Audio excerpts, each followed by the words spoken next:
নমস্কার। আচ্ছা, যদি এরকম হতো, পুজো আসছে, বছরের পর বছর আমরা আশায় বসে আছি, পুজো আসছে, এই তো আসছে, এই তো আসছে, কিন্তু বছরের পর বছর ধরে বসে থাকা সত্ত্বেও পুজো আর এসে উপস্থিত হলো না।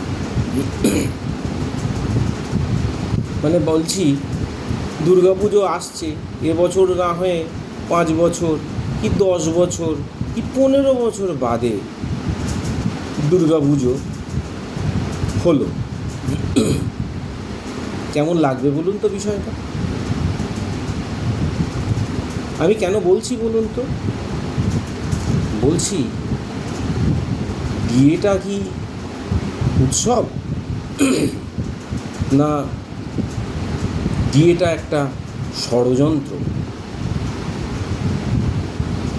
এটা ঠিক এখন বোঝা যাচ্ছে না। মাননীয় সুপ্রিম কোর্ট তিনি যথারীতি একটা রায় ঘোষণা করেছেন, মালহোত্রা কমিটি তৈরি করে দিয়েছেন। এত যে কিছু হলো, যে মানুষগুলোর জন্য হলো, যেমন শ্যামলবাবু, ভাস্করবাবু, ওই সুরজিৎবাবু, এনাদের জন্য, সেই মানুষগুলোর পর্যন্ত মাথার চুল ছিঁড়ে যাচ্ছে যে কেন সিস্টেমেটিক ওয়েতে কাজটা হবে না। আমি তার ভিডিওতেই শুনেছি, মানে শ্যামলবাবুর ভিডিওতে বলছি, তিনি একজন আধিকারিক ছিলেন নবান্নে, তিনি অবশ্য সেটা ভালো বলতে পারবেন। সেদিনকে মুখ্যমন্ত্রী মাননীয় শুভেন্দু অধিকারী সমস্ত যারা মামলা করেছেন তাদের সঙ্গে বসেছিলেন। তিনি বলছেন, অর্থাৎ শ্যামল কুমার মিত্র বলছেন, সেই মিটিংয়ের কোনো মিনিটস লেখা হয়নি। আবার মালহোত্রা কমিটির মিটিং কবে হয়ে গেছে, তারও মিনিটস এসে তাদের হাতে পৌঁছায়নি। এ তো অবাস্তব বলবো না, মানে এটা কি তাহলে কনস্পিরেসি? দেখুন, একটা নতুন সরকার এসছে, মেনে নিলাম। সরকার তো কোনো পার্টি নয়, সরকারে যে কোনো মানুষই এসে বসতে পারে।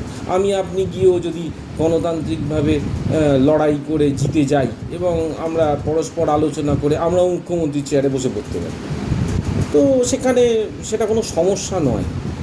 তাহলে সমস্যাটা কাদের মধ্যে? আধিকারিকদের মধ্যে। যে আধিকারিকেরা 15 বছর ধরে চটি চেটে চেটে জিভ খইয়ে ফেলেছে, পারলে আবার নতুন একটা প্লাস্টিকের বা ফাইবারের জিভ লাগায় আর কি, সেই অবস্থায় থাকার ফলে এখন যে নতুন সরকার এসেছেন এবং মাননীয় মুখ্যমন্ত্রী নির্দেশ দিচ্ছেন বিভিন্ন রকম, দেখা যাচ্ছে বিয়ের ক্ষেত্রে কোনো রকম কোনো নির্দেশই তারা পালন করতে চাইছেন না। সব ক্ষেত্রে গড়িমসি চলছে। এই গড়িমসি কতদিনে, এটাই তো বুঝতে পারছি না। যদি WBCS officer, IAS officer, cream of the society বলা চলে, তারা যদি এই ধরনের দুরভিসন্ধিমূলক চটি চাটামূলক কাজকর্ম করেন, মানে আমি বলতে চাইছি, যার চটি এতদিন চেটে এসেছেন তার কথা অনুযায়ী তারা কোনো কনস্পিরেসি করছেন না তো এই সরকারকে আঘাত দেওয়ার জন্য? হতেও পারে। আজকে আমরা ডিম থেরাপি খুব শুনছি, ডিম থেরাপি। নেতা মন্ত্রী শান্ত্রী যাকে দেখছি তাকেই আর কি ডিম ছুঁড়ে ছুঁড়ে মারছি। পচা ডিমের দাম নাকি প্রচুর বেড়ে গেছে, শুনছি, জানা নেই ঠিক। তো যাই হোক, এই যে আইএএস আইপিএস যারা সব আধিকারিকরা রয়েছেন, এরাই তো শুনেছি সরকারের মূল, এরাই তো সরকারের বলা চলে মাথা। মানে সমস্ত কাজকর্ম কিভাবে কি হবে, কিভাবে কি হয়, আগু পিছু ওপর নিচু সমস্ত কিছু এনারা জানেন। কেননা একটা মানুষ সে এমএলএ হওয়ার পর যখন সে শিক্ষামন্ত্রী হোক, স্বাস্থ্যমন্ত্রী হন, বা যে কোনো একটা মন্ত্রীর পোস্ট যখন হোল্ড করছে, তার পক্ষে এসে সমস্ত কিছু 1 সপ্তাহ, 10 দিন, 1 মাসের মধ্যে জানা সম্ভবপর নয়। তাকে তো সাহায্য করেন এই আইএএস এবং ডব্লিউবিসিএসরা। হ্যাঁ স্যার, হ্যাঁ স্যার, হ্যাঁ স্যার, হ্যাঁ ম্যাডাম, হ্যাঁ ম্যাডাম, হ্যাঁ ম্যাডাম, এই তো চলে। এবং গত 15 বছরে এই ডব্লিউবিসিএসরা এত পরিমাণ অর্থ হয়তো ভেতরে ভেতরে রোজগার করেছেন, যেটা হয়তো আমরা জানিই না। খোঁজটা নেবে কে? অর্থাৎ বিড়ালের গলায় ঘণ্টাটা বাঁধবে কে? বাঁধার তো কোনো বিষয়ই নেই। আমরা ডিম মেরে মরছি ওই সকল লোকগুলো যাদেরকে আমাদেরকে দেখানো হচ্ছে এরা এই চুরি করেছে, ওরা কোটি কোটি কোটি কোটি, হাজার কোটি, শত কোটি টাকার সম্পত্তি করেছে।